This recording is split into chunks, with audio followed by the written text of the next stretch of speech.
लेकिन हर लोगों के जुबान पर ये पलटू राम के रूप में अब स्वीकृत हो गए हैं। जदयू और एनडीए के बीच में सेतु का काम कोई कर रहा है इन दिनों और तेजी से? भाजपा के ही लोग कर रहे हैं, मैं नाम नहीं लूँगा, भाजपा के ही लोग कर रहे हैं। लेकिन आज भी बीपीएससी पवित्र हो गया है ऐसा नहीं कहा जा सकता। तो ये 40% में हो सकता है माल कमाने का उद्देश्य हो। नमस्कार, आप देख रहे हैं भारत लाइव। अभी हमारे साथ हैं जहानाबाद के पूर्व सांसद, लोक जनशक्ति पार्टी रामविलास के राष्ट्रीय उपाध्यक्ष डॉक्टर अरुण कुमार। बिहार की सियासत में नई खिचड़ी पक रही है, ऐसा हम इस तरह से नहीं कर रहे हैं। पिछले दिनों की जब आप घटनाक्रम उठाएंगे, जब से देश के तमाम विपक्षी दलों का यहाँ पर मीटिंग हुआ था, उस मीटिंग में जो उभर कर आया कि लालू प्रसाद यादव सबसे ऊपर नजर आए, किंग मेकर की नज़र में आए। जिस दूल्हा के बारे में बात करना था उस दूल्हा के बारे में बात ना करके तमाम बातें हुई।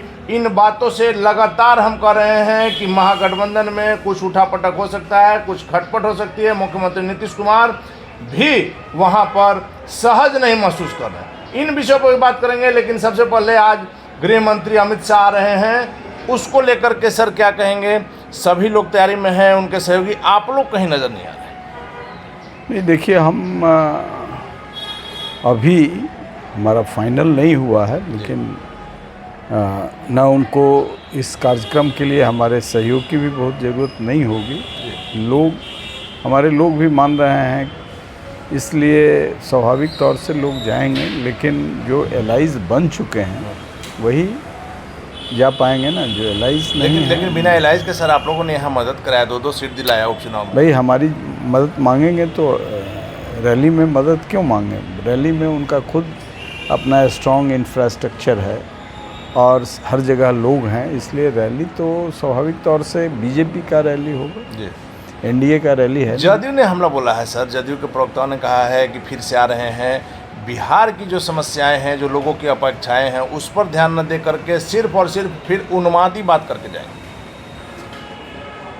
अब नीतीश कुमार से ज़्यादा उन्मादी तो कोई है नहीं इस देश में। अब इनके लोग बड़ा महात्मा फुले इनको शुरू से बना रहे हैं जी। तो ये महात्मा फुले बन नहीं पाएंगे, क्योंकि ऐसे बनाया भी जाता नकली तौर पर, तो ऐसे लोग इनसे घेरे हुए हैं इनको, दारू वाले, बालू वाले और किस्म के लोग इनको घेरे हुए हैं कि ये सिंक कर रहे हैं। जो इनका उभार था जॉर्ज फर्नांडिस के नेतृत्व में, वो सिंक कर रहे हैं। भले वो ना माने, सत्ता जब सामने होता है तो चर्बी छा जाती है, और हर लोगों को होता है। हम लोग भी इसको देखा है, अपने जीवन में भी कुछ देखा है। कभी कभी चर्बी का कुछ अंश हम लोगों पर भी आ जाता है।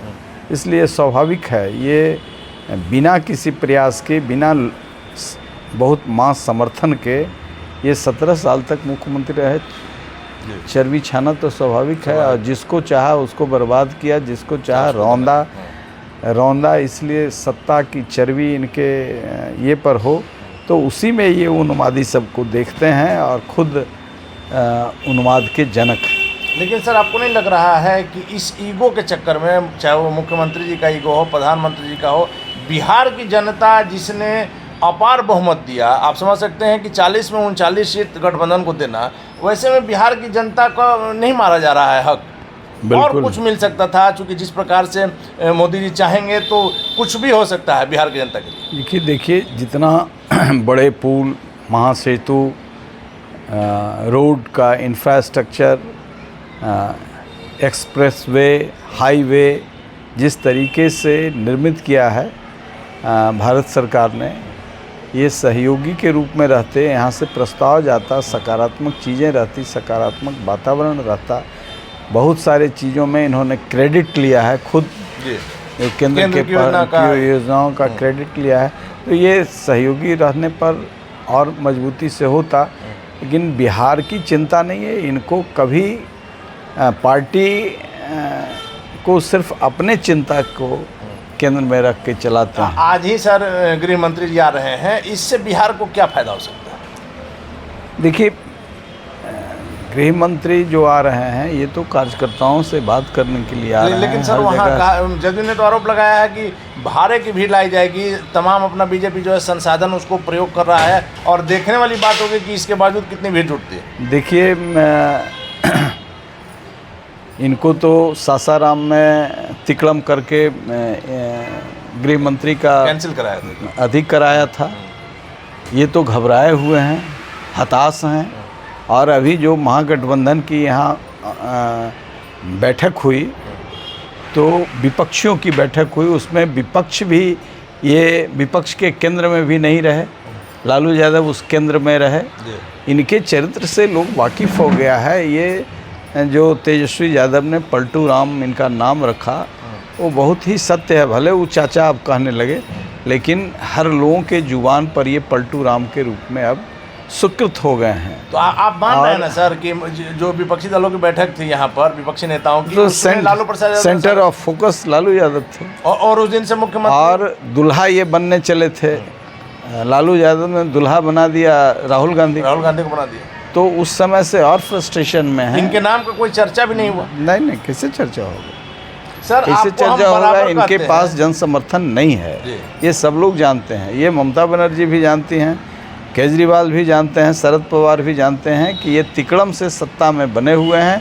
पहली बार सत्ता में ये जो आए थे तो बीजेपी का पूरा दोहन किया और अपना चेहरा चमकाया। उस समय कुछ काम भी हुआ, लेकिन बाद के दिनों में बीजेपी भी समझ गई। लेकिन कुछ लोग बीजेपी में इनके आज भी चाटुकार हैं जो इनकी वकालत करते रहते हैं, इनके बिना बिहार नहीं, इनके बिना एनडीए नहीं, इनके बिना कुछ नहीं। सर हम बराबर करीब करीब हर इंटरव्यू में आपको कहते हैं और आप भी मानते हैं कि मुख्यमंत्री नीतीश कुमार को आप बेहतर समझते हैं, हालांकि आपको 14 साल लग गए समझने में। लेकिन इन दिनों मुख्यमंत्री की जो बातें हैं उससे नहीं लग रहा है कि फिर सावन भी आ रहा है। पिछला इतिहास अगर आप देखेंगे तो सावन में ही मुख्यमंत्री जी ने पलटी मारा है। अभी का जो समीकरण बन रहा है कहीं फिर वो दोहराया जा सकता है। ईश्वर करे सावन ऐसे ही पार कर जाए, अच्छे से बीत जाए, अच्छे से बीत जाए।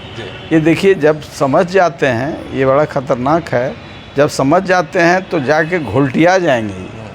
ये साष्टांग दंडवत करेंगे गृह मंत्री के सामने। गृह मंत्री जी के सामने। हाँ कि आपने बयान दिया मंच से, लेकिन अब ले लीजिए, अब ले लीजिए, गलती हो गई। हम आपके ही हैं, ये इतना साल साथ में रहे। हाँ साथ में रहे, बहुत सारी इस खेल में ये माहिर हैं जी। कल सर संयोग था या क्या, जब मुख्यमंत्री जी राज्यपाल से मिल कर के आए, उसके कुछ ही घंटे के बाद सुशील कुमार मोदी पहुंचे। हालांकि खंडन किया गया कि ऐसी कोई बात नहीं, लेकिन क्या लग रहा है कहीं ना कहीं कुछ इसमें हमको कोई दम नहीं लगता है। संयोग था। हाँ संयोग था, लेकिन देखिए इनके मन में भीतर चल रहा है ज़रूर कि ये महागठबंधन में हम जॉर्ज की भूमिका में जो ये आना चाहते थे, ये जॉर्ज की भूमिका इनको नहीं मिलने वाली है। क्योंकि ये शंका की दृष्टि में, जैसे मैंने मन बनाया तो मैं लड़ रहा हूँ नीतीश कुमार से, तो इनका नहीं है। इनका है कि सत्ता किसी तरीके से चाहिए। आपने देखा था वो उत्तर प्रदेश के मुख्यमंत्री योगी जी का जब शपथ ग्रहण था तो उसमें इनका पैर पकड़ा था। और पैर पकड़ना ही था तो सीधे पकड़ना चाहिए। लेकिन पीछे में तो ऐसा सेकुलर बनते हैं कि जैसे हम लोग जो कल थे वैसे आज हैं, लेकिन ये सत्ता के लिए कुछ भी कर सकते हैं। इसलिए चाहे जितना उसका कंट्राडिक्शन हो, वो अंतिम जब ये महसूस कर लेंगे कि यहाँ पिट जाएंगे, अब कुछ नहीं मिलने वाला है, माया मिली न राम, तब ये फिर राम के घर चले जाएंगे। सर एक और चीज़ आपने गौर किया होगा, जदयू के राष्ट्रीय अध्यक्ष ललन सिंह लगातार आक्रामक बने हुए थे मोदी जी पर, अमित शाह पर, केंद्र सरकार पर। इन दिनों ललन सिंह की चुप्पी क्या बयां कर रहे हैं? देखिए ललन सिंह दूसरे के प्रकाश से प्रकाशित हैं। ललन सिंह दूसरे के आवाज़ से ऊर्जान्वित हैं, दूसरे के चिंतन से उनको वो हिज मास्टर वॉइस हैं।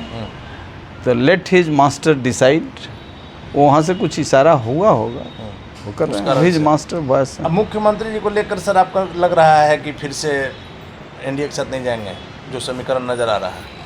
नहीं, हम आप ही के चिंतन के हैं। मुख्यमंत्री नीतीश कुमार कुछ भी कर सकते हैं, यानी कभी कर सकते हैं, यानी इस संभावना से इनकार नहीं कर रहे हैं ना हम इनकार नहीं कर। चलिए सर, प्रधानमंत्री मोदी ने जो कहा है कि एक घर एक परिवार में दो कानून, सिविल यूनिफॉर्म कोड को लेकर के जो कहा है, इसको सर आप कैसे देखते हैं? ये सब लोग जो संविधान की दुहाई देते हैं उनको मानना चाहिए। हम मुसलमानों के पक्षधर हैं, लेकिन महिलाओं का शोषण है, हिंदू समाज में भी है, उसके लिए दंडात्मक प्रक्रिया है। उसी तरीके से लेकिन एक देश में वहाँ कानून भी तो होना ही चाहिए सर। बिल्कुल बिल्कुल सबों के लिए। बिल्कुल। ये एक संविधान की दुहाई देते हैं जो लोग, वो संविधान के अनुकूल अपने को बांधें, यही राष्ट्र के लिए शुभ होगा। और ये काम एनडीए की सरकार दिल्ली में कर रही है। सर ये 9 साल के बाद क्यों ध्यान में आया? नहीं, इस पर काम चल रहा है, लोगों का लंबे दिनों से काम चल रहा है, और लोगों में विश्वास पैदा करने का काम भी लंबे दिनों से चल रहा है। जो इंटेलेक्चुअल बौद्धिक मुस्लिम समाज के लोग हैं, या जो गरीब हैं, जिनके अंदर शोषण हो रहा है, या महिलाएं बहुत एम्पावर्ड हुई हैं, और अब धीरे धीरे जो वहाँ दादागिरी थी महिलाओं के प्रति, पूरी दुनिया जागृत हो गई। 21वीं सदी में जा रहा है। अब लोगों को पढ़ाना चाहिए, स्वतंत्रता मिलनी चाहिए। लेकिन सर, पहली बार ऐसा हुआ कि प्रधानमंत्री मोदी ने 10 लाख कार्यकर्ताओं के साथ वर्चुअल मीटिंग की। विपक्ष तो कह रहा है कि हमारी एकता से घबराहट है, जिसके कारण से यूनिफॉर्म सिविल कोड की बात हो रही है। प्रधानमंत्री जी इतने ज़्यादा कार्यकर्ताओं से ये हैं। अच्छा, तो वो क्या बोलेंगे? यूनिफॉर्म सिविल कोड पर तो लंबे दिनों से बात हो रही है, 10 वर्षों से बात हो रही है। ये कोई नई बात नहीं है। हाँ, इसको चुनावी हथकंडा महागठबंधन बनाना चाहती है, और सत्ता के लिए तो यह धर्म बनता है कि लोगों को हम न्याय दिलाएं, संविधान के अनुकूल न्याय दिलाएं। ये प्रधानमंत्री मोदी ने एक और बड़ी बात कही है सर, कि विपक्षी दलों की गारंटी घोटालों की है, और मेरी गारंटी जो है हर घोटालेबाजों पर कार्रवाई की है। उन्होंने तमाम दलों के नाम लेकर के बताए हैं सर, कि किस दल ने कितने घोटाले किए हैं। उसमें आरजेडी भी शामिल है, एनसीपी से लेकर तृणमूल से लेकर डीएमके, कांग्रेस, सभी शामिल हैं सर। लेकिन जदयू का कहीं जिक्र नहीं।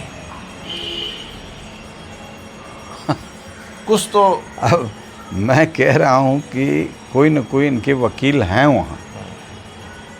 मैं हरिवंश जी ना, हरिवंश जी ये काम लेकिन सर, एक सेतु का काम तो हरिवंश जी कर रहे हैं। हरिवंश जी अच्छे काम करते हैं। हरिवंश जी बावजूद इनके चपेट में रहे, लेकिन हरिवंश जी एक प्रखर लेखक, कलम को गुलाम कभी नहीं होने दिया, उनकी प्रखरता बनी रही। तो हरिवंश जी को मैं दूसरे रूप में देखता हूँ, सामाजिक चिंतक के रूप में देखता हूँ, क्रूसेडर के रूप में देखता हूँ। हरिवंश जी थोड़ा कमजोरी हो सकती है, थोड़ी साथ में रहने से तो हो जाता है, एक परिवार हो जाता है, लेकिन हरिवंश जी बहुत दूरी तक मूल्यों से समझौता नहीं कर सकते हैं। ये बात ठीक है कि हम नरेंद्र मोदी के बड़े प्रशंसक हैं, लेकिन बहुत सारी चीज़ों में हम बोलते हैं, खुल कर के बोलते हैं, जो अच्छा हमें नहीं लगता है, तो हरिवंश जी उसी तरीके से चीज़ों को लेते हैं, उसका खामियाजा भुगतना पड़ता है। इसलिए कि आज जो ये घोटाला है, इसमें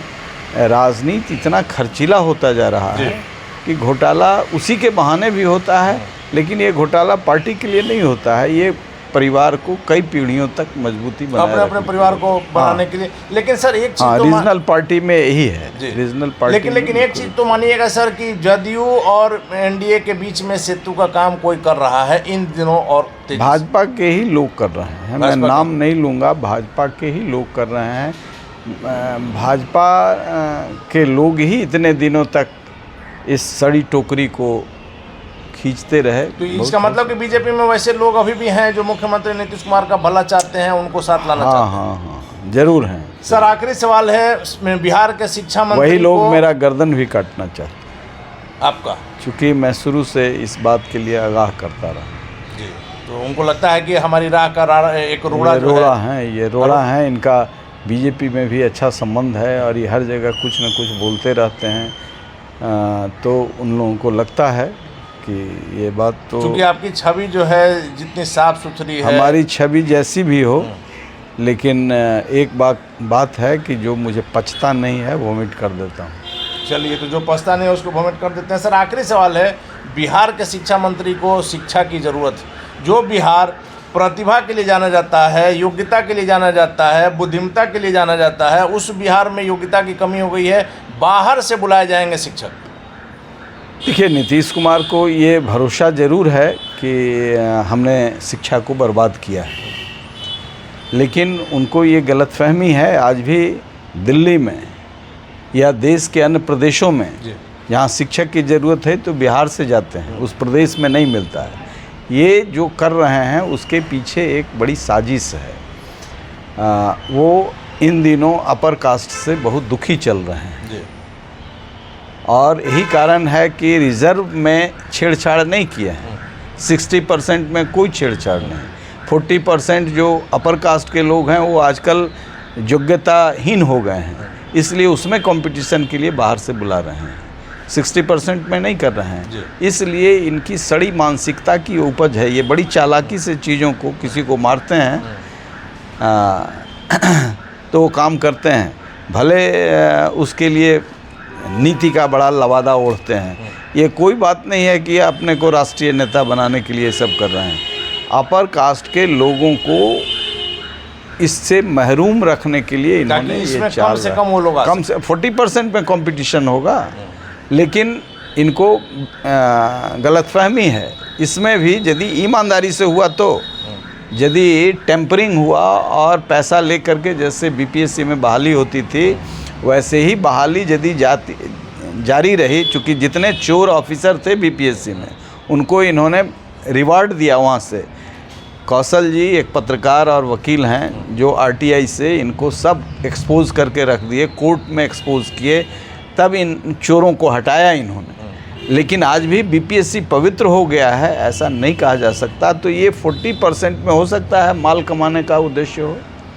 चलिए, बाहर तो के लोगों से पैसा लेने में दिक्कत नहीं होगी, माल कमाने का भी उद्देश्य हो सकता है। शिक्षा मंत्री का बयान वैसे नहीं है, पूरी तरह से प्लानिंग है, सवर्णों के लिए एक रास्ता बंद करने की एक साजिश है। और सबसे बड़ी बात है कि मुख्यमंत्री नीतीश कुमार का जो इन दिनों की जो हरकतें हैं, जो उनकी एक्टिविटी है, वो निश्चित तौर पर दर्शा रहा है कि एक बार फिर से मुख्यमंत्री नीतीश कुमार एनडीए की ओर जा सकते हैं।